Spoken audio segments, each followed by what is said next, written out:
अथ अष्टाविंशो अध्यायः गोमा पूर्ववृत्तान्त उपाख्यानः। कुमारजी आज्ञा गर्नुहुन्छ हे अगस्त्य मुनिः, ध्यानपूर्वक सुन।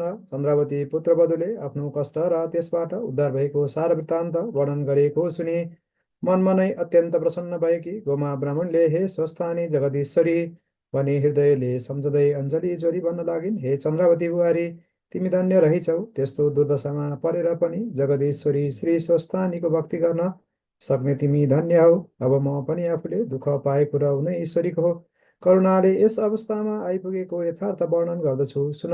तिम्रो पति नवराज आफ्ना पिताको खोजी गर्न हिँडेपछि तिमी पनि माइत गयौ। घरमा म एक्लै हुनाले अर्काको ढिकी जाँतो गरी धागो काटी अनेक दुःख सहेर दिन बिताइरहेकी थिएँ। संयोगले एक दिन सप्तऋषिहरू आएर मैले दुःख पाएको जानी ठुलो करुणा गरी हे गोमा ब्रह्मणी श्री स्वस्थानी परमेश्वरीको व्रत गर, तिम्रो सबै कष्ट नाश होला भनेर व्रतको विधान समेत बताइ गए। ती ऋषिहरूको आतिथ्य गर्न घरमा केही पनि थिएन र चर्खामा रहेको धागोको पान लिन गए। म पान लिएर आउँदा ऋषिहरू गइसकेछन्। उनीहरू बसेको पिरुका मणि सातवटा सुनका कौडी छाडेर गएका रहेछन् र मैले पाई त्यही द्रव्यले सबै सामग्री तयार पारेर पौष शुक्ल पूर्णिमाको दिनदेखि विश्वस्तानी परमेश्वरीको व्रत प्रारम्भ गरेँ। अनि महिना दिन अर्थात् माघ शुक्ल पूर्णिमाको दिन व्रत पूर्ण गरी प्रसाद झिकेर श्री स्वस्थानी परमेश्वरलाई मनले बराबर सम्झिरहे र राति जागरण बसे। ईश्वरीको कृपाले त्यही राति तिम्रो स्वामी नवराज आइपुग्यो र उसले मलाई बाहिरबाट डाकेको सुनेर तत्काल बाहिर आई डाकेर भित्र लगे अनि खाना पिन दिई, हे नवराज, तेरा पिताको के समाचार छ भनी सोधेर तेरो स्वामी नवराजले मलाई भन्यो, हे माता, मेरा पिता भिक्षा माग्न गएका त गण्डकी गङ्गा तटमा पूजा गर्न, नित्य पूजा गर्न फलफुल मागेछन्। अनि फलफुल टिप्न वृक्षमा चढेका त संयोगले त्यो वृक्षको हाँगो भाँची लडेर मरेछन्।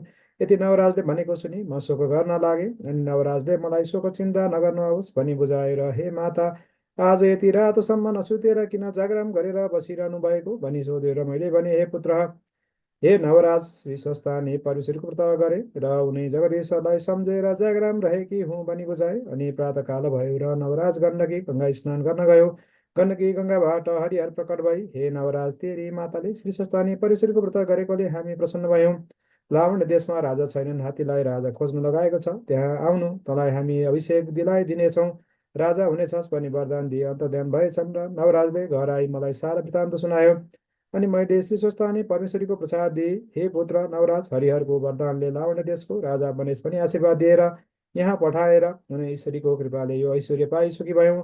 अब पनि बाँचुन्जेलसम्म सधैँ श्री स्वस्थानी परमेश्वरीको कृपाले यस लोकमा सुख सन्तोष र सम्पत्तिको भोग गरी परलोकमा परम गति कैलाशवास होला। यति उपदेश दिए आफ्नो बितेको यथार्थ वर्णन गरिसके। फेरि अरू पनि अर्ती दिन लागिन्। तिमी चन्द्रावती र लावण्यवती दुवै बुहारी सुन, जस्तै सूर्यनारायण नभएको दिन र चन्द्रमा नभएको रात उज्यालो वा शोभित हुँदैन, त्यस्तै प्रत्येक मनुष्यको पनि घरमा असल स्वभाव भएकी पत्नी छैन भने त्यसको घर सम्पन्न हुँदैन। अब मेरो वृद्ध अवस्था भयो। तिमी दुवै दिदी बहिनी आपसमा मिलेर यो राज्य लक्ष्मी थामी मेरो पुत्र नवराज राजाको सेवा चाकरी गरेर बस।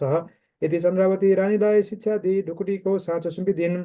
अनि चन्द्रावती रानी र लावण्यवती रानीले पनि, हे माता, हजुरको तपस्याले हाम्रा स्वामी राजा हुनुभयो, हामी दुवै रानी हुन पायौँ, हजुर धन्य हुनुहुन्छ भनी आफ्नी सासू गोमा राजमाताका चरणमा दण्डवत प्रणाम गरेर सदैव श्री स्वस्थानी परमेश्वरीको भक्तिमा चित्त लगाई आपसमा मिलेर नवराज राजाको सेवा गरी राज्यको सुखभोग गर्दै आनन्दपूर्वक रहँदा भए। फेरि कुमारजी भन्नुहुन्छ, हे अगस्त्य मुनि, जो मनुष्य श्रद्धा र भक्ति साथ माघ मासको महात्म्य सुन्ला, माघभरि भरि माघ स्नान गर्ला, माघ स्नानका साथै माघभरि विविध वस्तु दान गर्ला, कङ्गालहरूलाई खिचडी खुवाउला र साथसाथै श्री स्वस्थानी परमेश्वरीको व्रत पूजा आराधना गर्ला, अथवा सम्पूर्ण माघ महात्म्य सहितको श्री स्वस्थानीको कथा सुन्ला, सुनाउला वा उनको महिमा लेखिएको वा छापेको पुस्तक घरमा राख्ला, त्यसका घरमा दुःख दरिद्रताको बास कहिल्यै पनि हुने छैन। आदित्यादि नवग्रह सदैव प्रसन्न रहनेछन्। अकाल मृत्यु कहिल्यै पनि हुने छैन। भूत प्रेत पिशाच डाकिने साकिने बेताल त्रिदोष आदि रोगको भय हुने छैन। चोर डाका शत्रु अग्नि वनका हिंसक जन्तुको भय हुने छैन र त्यस व्यक्तिका ब्रह्म हत्या आदि अनेकौँ र पाप नष्ट भई यस लोकमा सुख शान्ति र सम्पत्तिको भोग गरी परमलोकमा शिवका पार्षद भई कैलाश पर्वतमा बस्न पाउनेछन्। यदि कथा स्कन्द पुराणले अगस्त्य मुनिलाई सुनाएका थिए र सोही कथा यहाँ मैले पनि यथामति विस्तारपूर्वक सुनाइयो। इति श्री स्कन्द पुराणे केदारखण्डे माघ महात्म्ये कुमार अगस्त्य संवादे श्री स्वस्थानी परमेश्वर कथायां गोमा पूर्व वृत्तान्त वर्णनं नाम अष्टाविंश अध्याय।